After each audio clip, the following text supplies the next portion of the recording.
नहीं, वैसे मैं तुम्हें बता दूं कि हमारे गिरोह के लोगों के कामों के पूरा होने का सक्सेस रेट हमेशा 100% रहा है।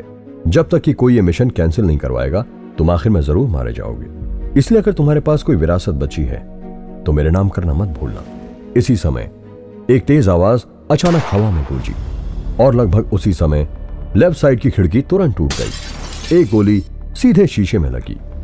पुष्कर और शामली दोनों ने कार के अंदर से एक दूसरे को देखा। मेरी लग्जरी कार तुम चलाओ।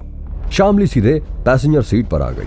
पुष्कर ने अपने गुस्से की परवाह नहीं की और तुरंत जाकर ड्राइवर की सीट पर बैठ गया। वो दोनों बहुत फुर्तीले थे और उन्हें पोजीशन बदलने में केवल 3 सेकंड लगे। शामली पैसेंजर सीट पर बैठी, झुकी और उसने कहीं से एक सिल्वर प्लेटेड छोटी बंदूक निकाली और धीमी आवाज में कहा, ये गोली व्हाइट बोन्स के आदमी की है।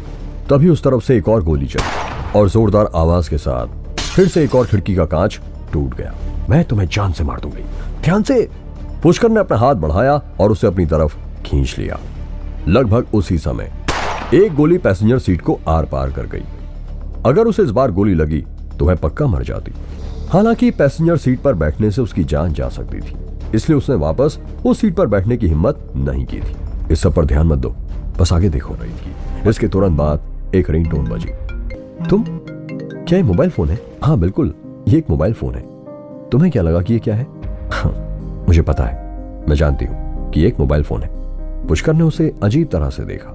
अपना फोन निकालकर स्क्रीन देखने लगा तो दूसरी तरफ से फोन कट गया।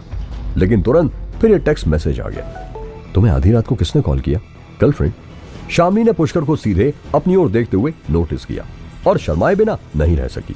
तुम मुझे ऐसे क्यों देख रहे हो? मैंने मैसेज तुम्हें नहीं भेजा है। तुम क्या चाहते हो कि मैं मर जाऊं? तुम्हारे दिल में जरा भी दया है या नहीं? हम उस सड़क से आगे गुजर चुके हैं जो स्नाइपिंग के लिए आसान थी और अब मुझे खतरा भी महसूस नहीं हो रहा। कुछ नहीं होगा। जी नहीं, ऐसा बिल्कुल नहीं है। मैं यहीं पर बैठूंगी और तुम बस गाड़ी चलाओ।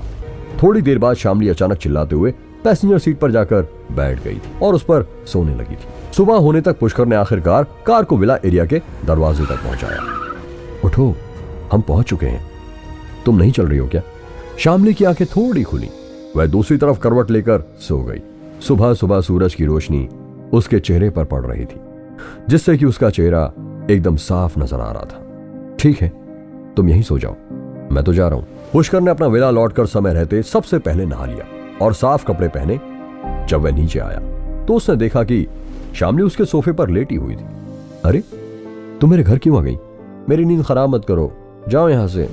पुष्कर ने घड़ी पर नजर डाली और उसके पास पहले कॉलेज के जाने के अलावा कोई ऑप्शन नहीं था।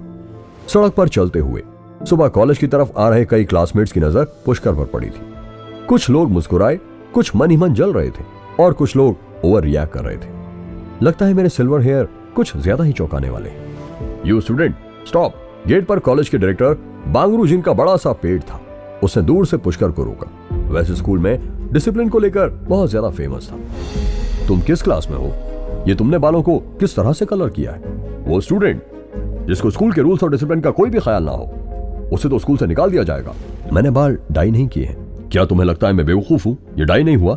अच्छा, फिर क्या ऐसा इसीलिए है कि तुम बूढ़े आदमी हो गए हो और तुम्हारे बाल अपने आप सफेद हो गए हैं? गार्ड रूम से गहन सिंह भागते हुए तुरंत बाहर निकले। डायरेक्टर साहब, लड़का नादान है।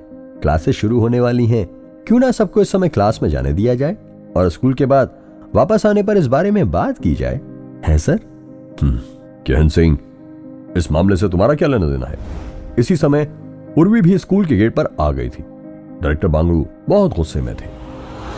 क्या उर्वी पुष्कर को बचाने की कोशिश करेगी? कौन था जिसने पुष्कर को मैसेज किया था? जानने के लिए सुनते रहिए ये एक्साइटिंग कहानी सिर्फ पॉकेट FM पर।